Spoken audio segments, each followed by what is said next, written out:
Bonjour, la L2CI, Commerce International, ça fait un bail quand même.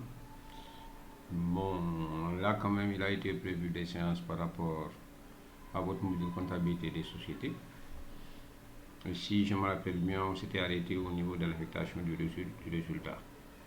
Alors, la première séance que nous aurons à faire, donc la vidéo que vous allez exploiter, va porter d'abord sur la révision sur le dernier thème, avant de passer maintenant au thème suivant, autrement dit l'évaluation des titres.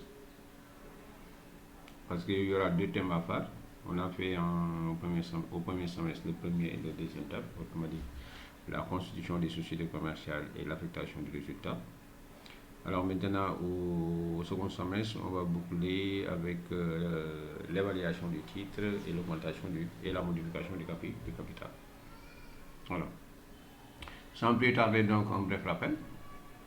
Donc, pour la répartition du résultat, décidé par l'Assemblée générale ordinaire des associés, donc l'entité doit décider de l'affectation qui sera faite du résultat net dans un délai de 6 mois suivant la date de clôture. Donc, les deux choses, ou bien on a une perte, on le reporte, d'accord, ou bien on le fait tout simplement supporter aux associés, en rappelant que la participation des associés, d'accord, est un élément spécifique du contrat de société. Cela veut dire quoi? Quand il y a des bénéfices, ils vont avoir leur part, mais quand il y a une perte, cela va de soi, ils vont contribuer, d'accord, à cette perte.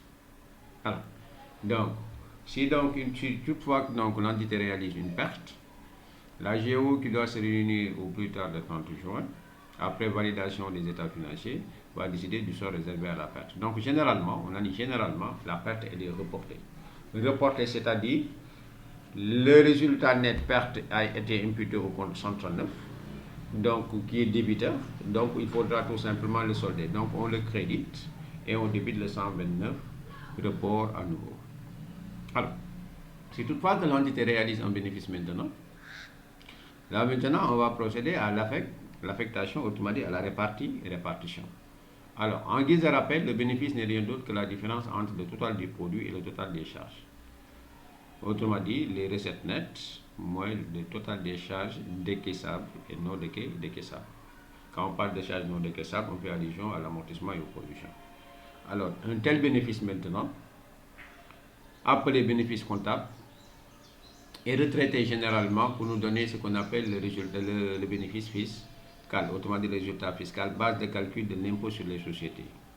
Alors, dès lors qu'on détermine l'impôt sur les sociétés maintenant, on se retrouve avec un résultat net à répartir, c'est-à-dire le résultat moins l'IS, ça nous donne le résultat net à répartir. Maintenant, ce résultat net,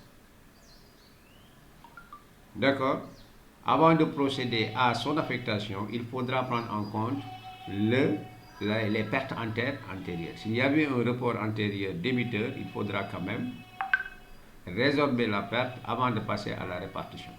Donc, d'où la détermination de ce qu'on appelle le bénéfice à répartir.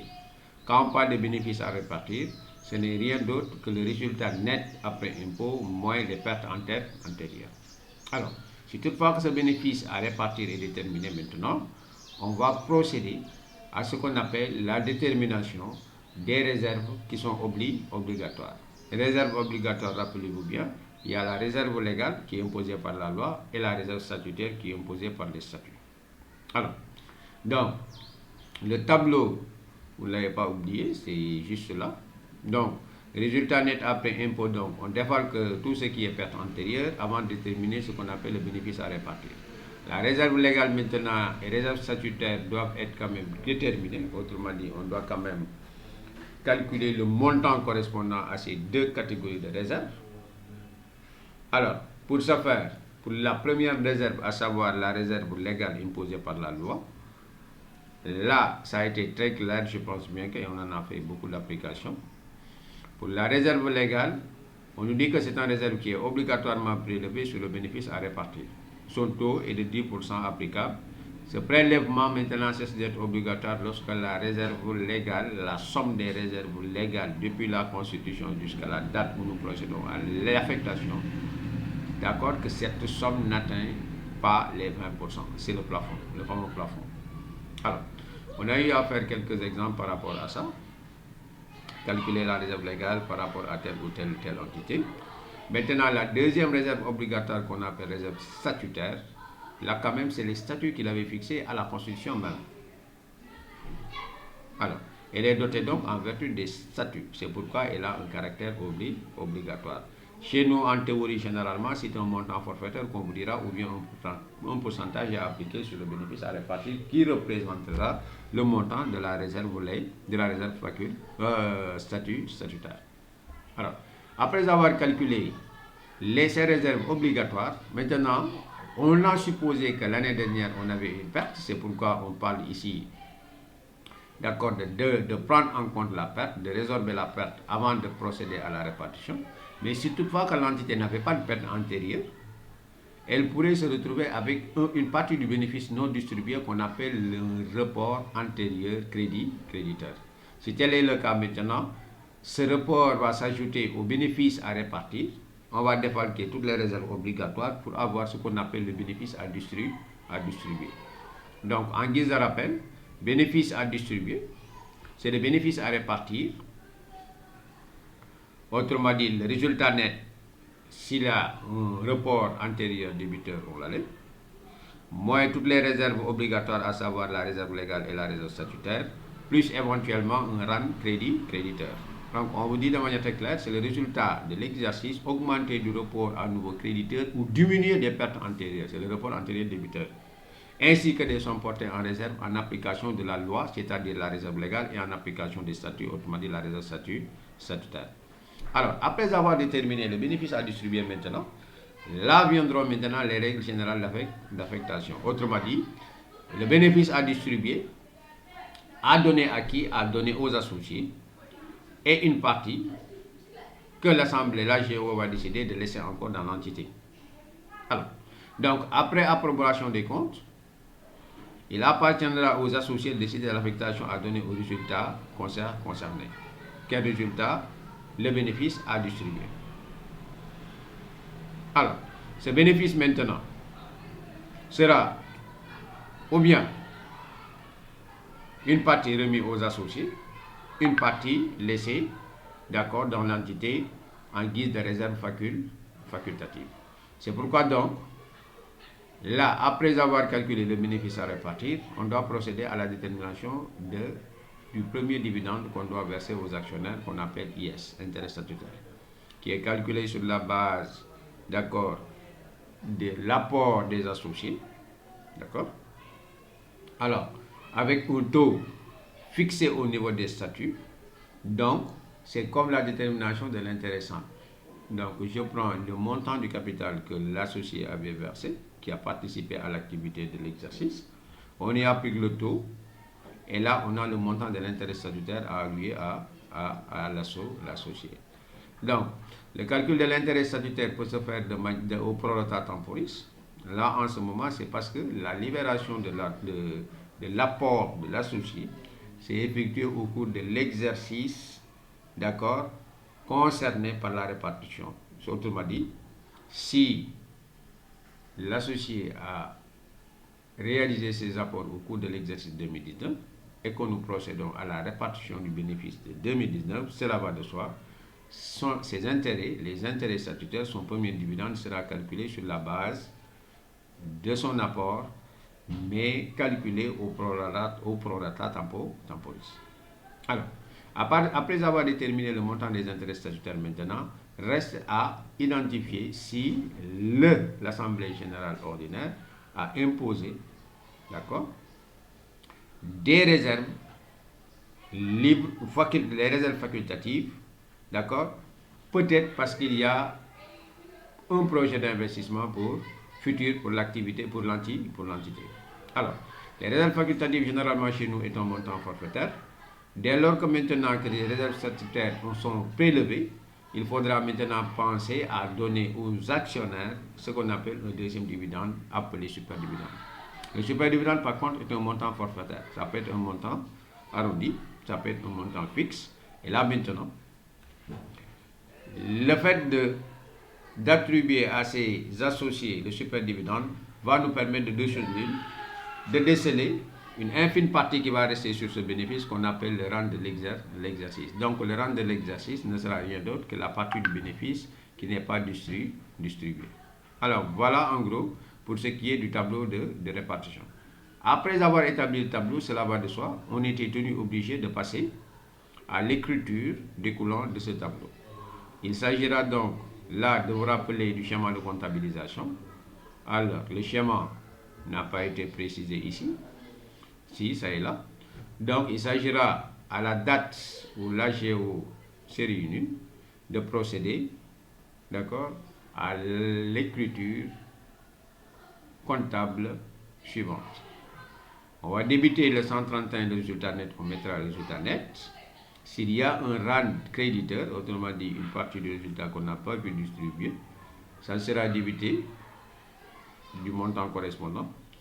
Le 111 sera crédité du montant des réserves légales, le 112 le montant des réserves statutaires, le 1181 le montant des réserves facultatives, le 121 le report de l'exercice, autrement dit le reste du bénéfice non distribué, le 129 au cas où il n'y a pas un RAN créditeur antérieur. Le 129, c'est le report antérieur débiteur qui vient ici au crédit. Et enfin, le 465, associé, dividende à payer. Donc, voilà pour le schéma de comptabilisation. Donc, par rapport à cette première séance, on aura donc à faire le premier cas. Autrement dit, la société Nature House SA, dont le capital est de 120 millions, qui doit procéder à la répartition de son bénéfice de 2016. Alors, on vous précise que son capital social est égal à 120 millions. Et là, sur le capital, il y a une partie qui n'a pas encore été appelée, autrement dit, les 30 millions. Et là, vous voyez bien actionnaire capital souscrit non appelé. Les réserves légales qui sont à hauteur de 22 500 000. Les réserves facultatives qui sont à hauteur de 54 millions. Il y a un report à nouveau de 4 200 000 et un résultat net après impôt de 45 312 500. Alors, quelles sont les consignes? Il vous est demandé de présenter le tableau de répartition, de passer l'écriture découlant du tableau de répartition. Ça, c'est des choses qu'on a déjà fait. Maintenant, à la consigne 3 et 4, là, on entre maintenant, d'accord, on introduit un peu le thème sur l'évaluation des titres. Donc, l'évaluation des titres, ça nous permet tout simplement, d'accord, de retrouver pas mal de formules à interpréter après calcul évidemment. Alors, donc à la consigne 3 et 4, là ça va impacter sur, ça va intéresser autant pour moi le thème suivant qu'on va introduire ensemble qui s'appelle l'évaluation du titre. Alors, je vous exhorte donc de quoi faire, d'essayer de présenter le tableau de répartition en guise de révision, de passer les écritures découlant du tableau. N'oubliez pas que là, toutes les informations étaient très claires. N'oubliez pas le plafond de la réserve légale qui est à hauteur de 22 500 000 pour l'instant. Donc avant de calculer les 10% sur le bénéfice à répartir, voyez bien si le plafond est atteint ou pas, c'est-à-dire les 20% du capital. Alors, pour ce qui est du calcul de l'IS, on nous a bien précisé que les actions étaient libérées de moitié depuis la constitution de la société. La libération du troisième quart est intervenue le 1er quart 2016, donc où le troisième quart donne intérêt statutaire au porta temporis. Lors de cette libération, Diara, qui détient 50% des actions, les a entièrement libérées. Donc dites-vous bien que l'actionnaire Diara aura un intérêt statutaire sur ce qu'elle a anticipé. Alors, ce qu'il a été précisé, la dotation à la réserve légale dans la limite du minimum légal, l'attribution aux actionnaires du premier dividende autour de 5,5 sur le capital libéré non amorti, et là on précise que les actions anticipées bénéficient de cet intérêt. Alors, sur le solde, il sera payé toute somme nécessaire selon décision de l'AGO, évidemment pour les réserves libres et le deuxième dividende. Quel est le montant des réserves libres? On vous l'a donné, c'est 6 millions. Quel est le deuxième dividende maintenant? On vous dit que sur le reste, après avoir prélevé la réserve facultative, essayez d'avoir un dividende arrondi au millier de francs inférieur. Parce que ce qui va rester va représenter tout simplement le report de l'exercice, autrement dit le rang de l'exercice. Alors, essayez de faire cet exercice. Et là, maintenant, on démarrera l'évaluation des titres, Inch'Allah Rabbi, au cours de la séance visioconférence. Merci de votre attention, mes chers.